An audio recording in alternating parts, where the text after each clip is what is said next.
Hello friends. अभी ज़मीन की रजिस्ट्री के संबंध में जो रूल्स हैं उनमें बहुत बड़ा बदलाव हुआ है, यानी कि ज़मीन खरीदने पर जो रजिस्ट्री होगी वो कैंसिल भी हो सकती है। आखिर देखते हैं आखिर क्या अपडेट हुए हैं 2025 जनवरी से, तो आखिर तक इस वीडियो में बने रहेगा हमारे साथ। देखिए यहाँ पर सबसे पहले क्या है कि जब भी भारत में कोई ज़मीन या हम किसी भी प्रकार की प्रॉपर्टी खरीदते हैं तो उसकी रजिस्ट्री कराना एक जो है महत्वपूर्ण कानूनी प्रोसीजर है। यह उस प्रॉपर्टी पर दूसरे व्यक्ति की ऑनरशिप को सिक्योर करती है। बट हाल ही में गवर्नमेंट ने इस प्रक्रिया को अधिक पारदर्शी, सुरक्षित और कुशल बना दिया, क्योंकि लगातार जब डिजिटल चीज़ें बढ़ती जा रही हैं तो उसी को ध्यान में रखते हुए यहाँ पर प्रॉपर्टी के रजिस्ट्री से भी आपके जो है डिजिटल चीज़ें निकल कर सामने आई हैं। तो ये जो रूल्स हैं समथिंग 1 जनवरी 2025 से लागू हुए हैं और इनका उद्देश्य क्या है कि जो हमारी प्रॉपर्टी की रजिस्ट्री होती है उस प्रोसेसर को डिजिटल बनाना और धोखाधड़ी को रोकना और प्रोसेसर को जो है सरल बनाने के लिए क्या क्या है। तो वहाँ पर 1 बाय 1 करके हम देखेंगे कि क्या चीज़ें हैं। तो कि आइए आप यहाँ पर देख रहे हैं प्रॉपर्टी रजिस्ट्री अपडेट से एक नज़र। तो देखिए यहाँ पर ये जो योजना है जिसके तहत ये चीज़ की गई है उस योजना का नाम है ज़मीन रजिस्ट्री नए नियम 2025। ये 1 जनवरी से आपके लागू हो गई है और यह जो है सभी प्रॉपर्टी, यानी कि इसका प्रॉफिट किसको मिलेगा, तो जो भी पर्सन प्रॉपर्टी खरीद रहा है उन सभी को इसका जो है लाभ मिलने वाला है। अब इसमें बदलाव क्या हुए हैं देखिए, एक तो डिजिटल रजिस्ट्रेशन होगा, आधार से लिंक होगा, वीडियो रिकॉर्डिंग होगी, ऑनलाइन फीस का भुगतान होगा। तो सारी चीज़ें यहाँ पर जो किया गया और मेन पर्पस क्या है इसका कि इसमें पारदर्शिता बढ़ाना, धोखाधड़ी को रोकना और प्रॉपर्टी ट्रांसफ़र करने का जो है एक सरल प्रक्रिया बनाने के लिए इसको किया गया है। यहाँ पर आप मेन चीज़ें दिखे गए हैं। अब यहाँ पर देखते हैं डिजिटल रजिस्ट्रेशन प्रक्रिया कैसे होगी। तो देखिए यहाँ पर क्या क्या रूल्स हैं जिसमें कि पूरी तरीके से इसको बदल दिया गया है। कैसे कैसे आप और यानी कि आप डिजिटल तरीके से अपनी प्रॉपर्टी का रजिस्ट्रेशन कैसे करा सकते हैं यहाँ पर दिया हुआ है। देखिए सबसे पहले जितने भी आपके पास डॉक्यूमेंट्स हैं सब आपको ऑनलाइन जमा करने होंगे।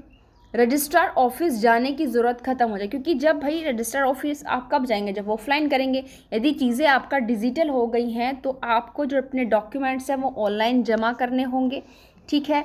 डिजिटल सिग्नेचर करने होंगे और तुरंत आपको जो है डिजिटल सर्टिफिकेट मिलेगा। प्रक्रिया तेज है, सरल है और पारदर्शी है। उसके बाद हमने दूसरा प्रोविज़न देखा था कि इसको जो है आधार कार्ड से लिंक करना ज़रूरी होता है, जिसमें आपका बायोमेट्रिक वेरिफिकेशन किया जाएगा, जिसके लिए आप इससे क्या होगा, बायोमेट्रिक वेरिफिकेशन के अंतर्गत अब तक जो प्रॉपर्टी का लोग इलीगल तरीके से धोखाधड़ी करके 420 जिसको हम 318(4) कहेंगे BNS का, उसमें क्या करते थे, प्रॉपर्टी गलत तरीके से दूसरों की हड़प लेते थे, तो वो फर्जीवाड़ा यहाँ पर रुक जाएगा।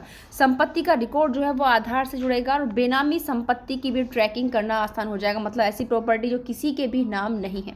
हमने उसके बाद क्या प्रोविज़न देखा था कि जो रजिस्ट्री आप करा रहे हो उसका वीडियो रिकॉर्डिंग तैयार किया जाएगा। तो ये पारदर्शिता बढ़ाने के लिए है कि कहीं पर अगर वीडियो रिकॉर्डिंग रहेगी देखिए रजिस्ट्री की, तो सामने वाला जो उसमें किसी भी प्रकार की धोखाधड़ी नहीं कर सकता। तो यहाँ पर अनिवार्य है रजिस्ट्रेशन का पूरा जो प्रोसीजर है वो क्या होगा, वीडियो रिकॉर्डिंग उसकी की जाएगी और यह भविष्य में अगर उस प्रॉपर्टी की रजिस्ट्री को या ओनरशिप को लेकर कोई डिस्प्यूट अराइज होता है तो ये जो वीडियो रिकॉर्डिंग है ये एज एविडेंस के रूप में वहाँ पर यूज़ होगी। और आप लोग जानते हैं कि हमारे सारे क्रिमिनल लॉज में प्रेजेंट टाइम में क्या किया गया है, ये चीज़ें इंक्लूड कर दी गई हैं कि भाई डिजिटल और इलेक्ट्रॉनिक रिकॉर्ड कितने एविडेंस के रूप में अब इस समय इंपॉर्टेंट हो गए हैं।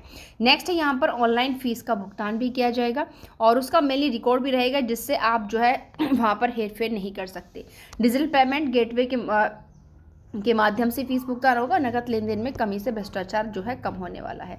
नेक्स्ट आता है हमारा जमीन रजिस्ट्री कैंसिल करने के नए नियम भी यहाँ पर दिए हुए हैं कि आप किस किस तरीके से भी आप इसको कैंसिल कर सकते हो। तो कुछ देखिए, बट यहाँ पर अलग अलग सिचुएशन स्टेट्स के अकॉर्डिंग अगर आपने अपनी प्रॉपर्टी का रजिस्ट्रेशन कराया है तो आप जो है 90 दिन उसकी अवधि निर्धारित की गई है, आप 90 दिन में उसको जो है कैंसिल करा सकते हैं। बट कैंसिलेशन के इन्होंने कुछ रीज़न दिए हैं कि रजिस्ट्री कैंसिल करने के लिए रीज़न जो है वैध होने चाहिए, जैसे कि भाई ये जो रजिस्ट्री की गई थी गैरकानूनी तरीके से की गई थी, आर्थिक कारण आप उसमें इंक्लूड कर सकते हैं, पारिवारिक रीज़न आप उसमें इंक्लूड कर सकते हैं, ठीक है। अब बट आपके रीज़न जो है लीगल होने चाहिए, ठीक है। साथ ही रजिस्ट्री कैंसिल कराने के लिए और भी निम्नलिखित नियम उठाए जा सकते हैं। कैसे देखिए, शहरी क्षेत्रों में नगर निगम या निबंधन विभाग के कार्यालय में भी आप संपर्क कर सकते हैं। ग्रामीण क्षेत्र जो है उनमें जो तहसील कार्यालय होते हैं भैया शहरी क्षेत्रों के लिए होगा और ग्रामीण क्षेत्रों के लिए आवश्यक दस्तावेज आप जमा करें, जिसमें आपत्ति पत्र, हॉल की रजिस्ट्री के दस्तावेज, पहचान प्रमाण पत्र, यानी कि वो भी अलग तरीका है और ये भी तरीका है आपके रजिस्ट्री कैंसिल कराने का। ठीक है, अब यहाँ पर आपका ऑनलाइन कैंसिलेशन भी शुरू हो गया है। कुछ स्टेट्स में जो है ऑनलाइन कैंसिलेशन की सुविधा भी शुरू हो गई है। ठीक है, अब यहाँ पर आते हैं हम कि आपको रजिस्ट्री के लिए कौन कौन से डॉक्यूमेंट्स की ज़रूरत होती है, क्योंकि सबसे मेन रिक्वायरमेंट तो देखिए यही है। तो यहाँ पर ज़मीन रजिस्ट्री के लिए आपके लिए डॉक्यूमेंट्स ज़रूरी हैं। एक तो देखिए आपकी जो टाइटल डीड होगी, ठीक है, टाइटल डीड, संपत्ति का कानूनी स्वामित्व दर्शाने वाले जो डॉक्यूमेंट्स वो होने चाहिए। उसके बाद हो गया आपकी सेल डीड, यानी कि खरीद बिक्री का आप जिस डॉक्यूमेंट्स के थ्रू जो है अनुबंध कर रहे हैं, सेल डीड। उसके बाद आपकी जो टैक्स रसीदें हैं, संपत्ति कर के भुगतान के प्रमाण जो हैं आपके। उसके बाद क्या होगा आपका यहाँ पर देखिए आधार कार्ड, खरीदार का भी और विक्रेता का भी, यानी कि क्रेता और विक्रेता दोनों का। उसके बाद आपका क्या है, पैन कार्ड होगा, आयकर विभाग द्वारा जारी किया गया। और उसके बाद फोटो पहचान पत्र यानी कि वोटर आईडी। ये सारे डॉक्यूमेंट जो है फिलहाल आपको यहाँ पर रजिस्ट्री के लिए ज़रूरी हो सकते हैं। अब यहाँ पर है रद्द करना, यानी कि वहाँ पर तो आप खुद कैंसिल करवा रहे थे और यहाँ पर क्या हो रही है, रद्द हो रही है। कैसे कैसे रद्द हो सकती है, देखिए अगर किसी के जाली हस्ताक्षर हैं या नकली डॉक्यूमेंट्स प्रिपेयर किए गए हैं, किसी अन्य व्यक्ति के नाम पर जमीन है, उसे कोई और बेच रहा है, जमीन का मालिक तथा उसे जमीन को खरीदने वाला व्यक्ति के बीच में जमीन की कीमत का न मिलना, जमीन का वास्तविक मालिक ना होना और उसे जमीन को अन्य को व्यक्ति रजिस्ट्री करवाना चाहते हैं कि अगर ये सारी चीज़ें लग रही है तो वहाँ पर रजिस्ट्री को क्या है, रद्द किया जा सकता है, आपकी रजिस्ट्री नहीं की जाएगी। ऊपर जो आपने कैंसिल देखा वो जो आप रजिस्ट्री करा चुके हैं उसको कैंसिल करने के बारे में था, और ये जब आप रजिस्ट्री करा रहे हैं तो ही उसको ऐसे अगर ऐसी कंडीशन नज़र आती है तो उसको रद्द कर दिया जाएगा। तो अब आप देख चुके हैं यहाँ पर कि ये 1 जनवरी 2025 से प्रॉपर्टी के रजिस्ट्रेशन के नए रूल्स लागू हो चुके हैं। तो आई होप अब हर व्यक्ति इन्हीं के माध्यम से अपनी प्रॉपर्टी जो रजिस्टर कराएगा। तो ये वीडियो आप सभी को पसंद आई होगी आशा करती हूँ, इसलिए ज़्यादा से ज़्यादा प्लीज़ इस वीडियो को शेयर करें ताकि हर व्यक्ति तक ये वीडियो पहुँचे। धन्यवाद।